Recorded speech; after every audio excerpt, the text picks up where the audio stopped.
Most regret isn't about what you did. It's about judging who you were with the information you didn't have yet. And if that sentence landed somewhere uncomfortable, stay with me. Hi, friend. Welcome to Caffeine Clarity.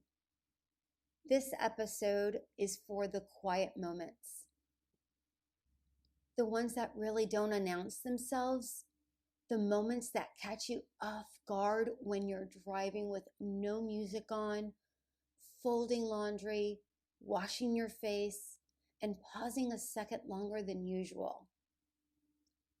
Those moments when your mind suddenly goes back, not to the whole story, to just that one moment, that one decision, that one version of you. And before you even realize it, your inner voice says, I should have known better. Let's take a breath together and sit with it for a moment. On my birthday, my dad called. Nothing dramatic, nothing heavy, just a normal, casual call. So, when are you coming to South Florida again? He asked. I've never been great at lying, and honestly, I don't want to be. So I told him the truth. I was just there last week, I said, celebrating my 50th. There was a pause.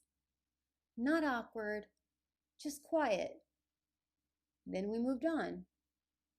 At the time, it felt fine, normal, honest. I didn't think much of it. 6 days later, I got the call. Stage 4 cancer. He was in the hospital and it didn't look good. When fear shows up, I usually move straight into optimism. So I was trying to convince myself, he's strong. He'll get through this. We still have time. And still, I booked a flight right away. Because just in case carries so much more weight when it involves someone you love, no matter how much distance there's been. When I walked into the hospital room, everything I'd been holding on to quietly fell away. The resentment, the distance, the stories I'd been telling myself, none of it mattered anymore. All I could see was my dad, smaller than I remembered, vulnerable, human. And I told him out loud that he was loved, then, now, and always. And that everything was forgiven. And almost immediately, my mind turned on me. I started replaying that birthday call, the timing, the honesty. I wondered if that moment, if telling the truth had somehow pushed him to go to the hospital. I know that sounds irrational. I know I didn't cause the cancer. And still, the what if stayed with me. It settled into a place in my heart I didn't realize was still tender. That's the thing about regret. It doesn't need logic. It shows up where there's closeness, timing, and love. And maybe that's why it hurt as much as it did, because my dad and I hadn't always been here. When I was little, we were very, very close. The kind of close where your dad feels like your safe place, your hero, someone you believe can handle anything. But kids grow up. Parents become more human. And relationships, all relationships, they change in ways we don't always know how to navigate. Over time, things between us became more complicated. Not dramatic, not explosive, just distant. There were hurt feelings, unmet expectations, questions that didn't get answered the way I needed them to. I'm someone who believes relationships work best when effort is met halfway. And after trying to communicate more than once and not feeling movement, I built a quiet barrier. I'm not saying that was the right choice. I'm just being honest about how I handled it. I wasn't angry, but I wasn't fully open either. I kept him at arm's length, and I told myself I was protecting my peace. Standing beside his hospital bed, something shifted. I realized how much time I had spent wanting explanations, understanding the why behind things that hurt.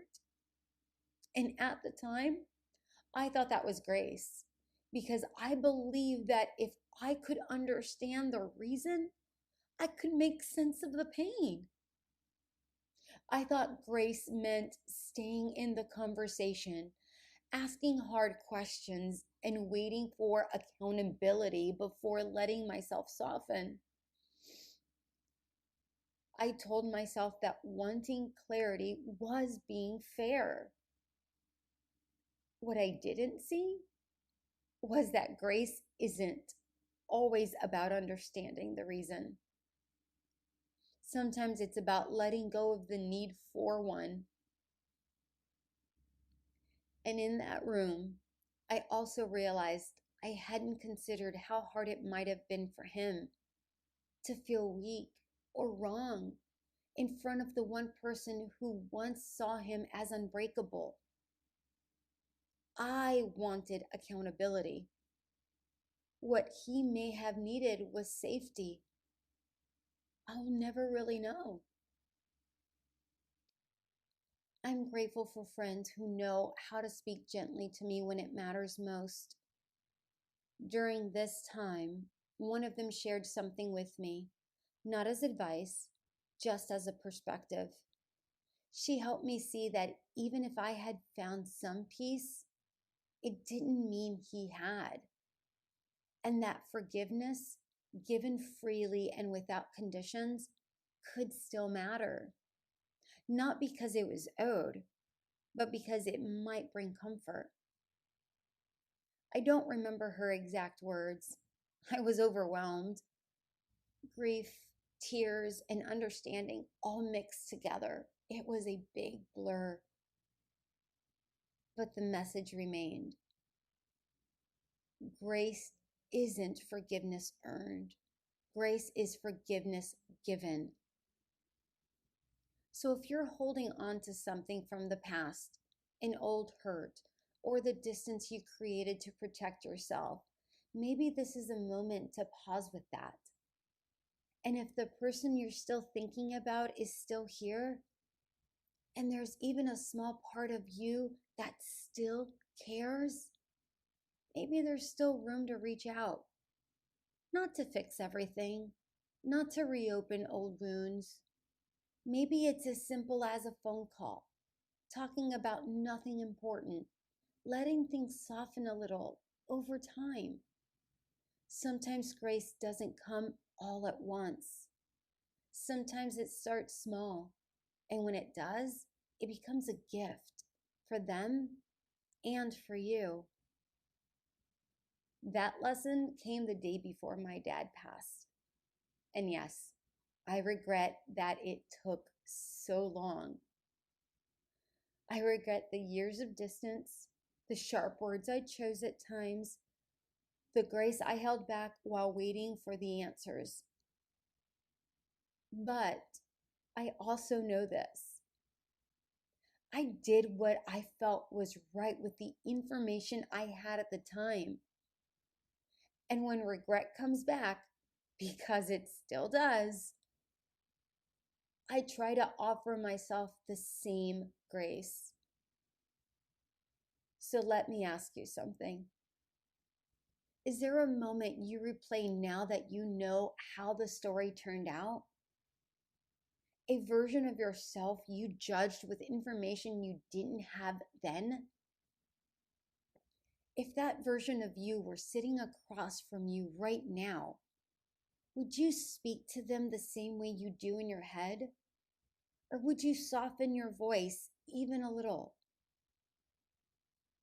Here's your sip of the day. You were not wrong for not knowing what only time could teach you. I want to repeat that. You are not wrong for not knowing what only time could teach you. Regret doesn't mean you failed. Sometimes it means you cared deeply before you understood the cost. What might change if you treated your past self with a little bit more kindness? Before we wrap up, I just want to say this. If Caffeine and Clarity has felt like a steady place for you, a quiet companion in your week, there are a few simple ways to support what we're building here. You can subscribe to the channel or the podcast. It costs nothing, but it helps more than you might realize. If you're able and feel called to, you can donate to support the show or visit our shop and pick up something that feels meaningful to you.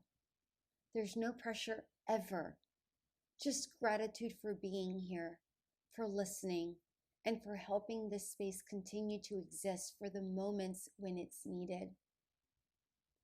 Thank you for sitting with me today, for letting this be slow, honest, and unfinished. New episodes of Caffeine and Clarity come out every Sunday.